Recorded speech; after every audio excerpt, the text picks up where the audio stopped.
স্বাধীন সুলতানদের একজন সুলতান গিয়াসউদ্দিন আজম শাহ, যার রাজধানী ছিল সোনারগাঁয়ে। তার বড় শিকারি করার নেশা ছিল, আশা ছিল। সৈন্যবাহিনী নিয়ে জঙ্গলের ভেতরে শিকার করার জন্য চলে গেলেন। যার যার মনে সবাই শিকারির জন্য চলে গেল।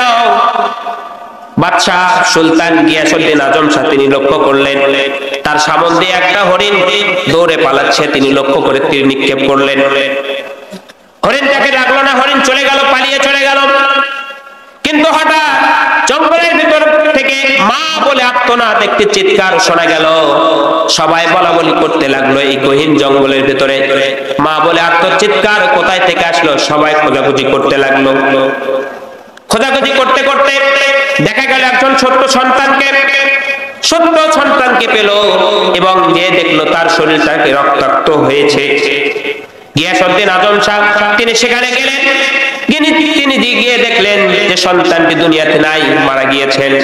হরিণকে যে তীরটি নিক্ষেপ করেছিলেন ওই তীর হরিণকে লাগে নাই, ওই সন্তানের বুকে বেঁধে গিয়েছে। তারা বলা বলি করতে লাগলো এই জঙ্গলের ভেতরে সন্তান কোথায় থেকে আসলো, কেন এবার এসেছিল, কি করতেছিল।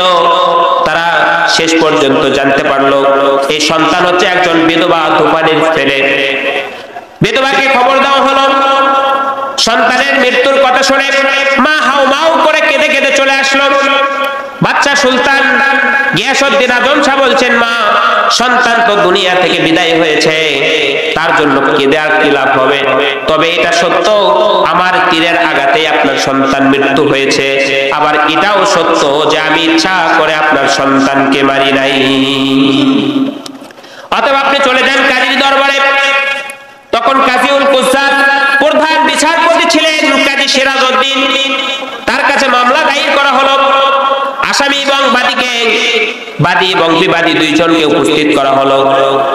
বিধবা ও একটি কাঠগড়ায় দাঁড়িয়েছেন, সুলতান ওপর কাঠগড়ায় দাঁড়িয়েছেন। কাজী সিরাজউদ্দিন বলছেন, মা আপনার কি আরজি, কি অভিযোগ আমাকে বলুন। বিধবা মা বলছেন, এই লোকটি আমার সন্তানকে হত্যা করেছে। কাজী সুলতানকে বলছেন, মহিলা যা বলেছে তা কি সত্য নাকি? গিয়াসউদ্দিন আজম শাহ বলছেন, মহিলা যা বলেছে তা সব সত্য, কিন্তু এটাও সত্য যে আমি তার সন্তানকে ইচ্ছা করে হত্যা করি নাই। কাজী বিধবাকে বলছে, মা সুলতান যা বলেছেন তা কি সত্য? বিধবা মা বলছেন, হ্যাঁ সত্য।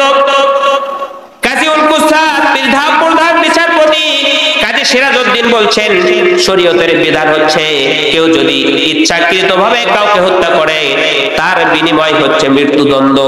যেহেতু সুলতান ইচ্ছাকৃতভাবে আপনার সন্তানকে হত্যা করে নাই, এই জন্য আপনি তার বিচারও চাইতেও পারেন এবং বিনিময় নিয়েও আপনি তাকে মাফ করে দিতে পারেন। বিধবা মা দেখলেন যে আমার সন্তান হারিয়ে আমার বুকটা খালি হয়েছে, আমি আর অপর মার বুককে খালি করতে চাই না। তিনি বিনিময় নিয়ে সুলতানকে মাফ করে দিলেন। বিধবা চলে গেলেন। কাজীউল কুজ্জাত সিরাজউদ্দিন তার আসন থেকে নেমে গেলেন। ওইদিকে কাঠগড়া থেকে সুলতান গিয়াসউদ্দিন নেমে গেলেন। নেমে খাপের ভিতর থেকে তরোয়াল বের করে কাজীকে বলছেন, কাজী সাহেব আমি সুলতান বলে রায় যদি আমার পক্ষে দেওয়া হতো তাহলে গর্দান থেকে আপনার মাথা আলাদা করে দেওয়া হতো। কাজী সাহেব তিনিও কম সাহসী নন। তিনি তার আসনের নিচ থেকে চাবুক বের করে তিনি বলছেন, সুলতান আমার রায়ে যদি আপনি মেনে না নিতেন, এদিক সেদিক করতেন, চাবুকের আঘাতে আপনাকে রক্তাক্ত করে দিতাম। চিল্লা বলেন সুবহানাল্লাহ।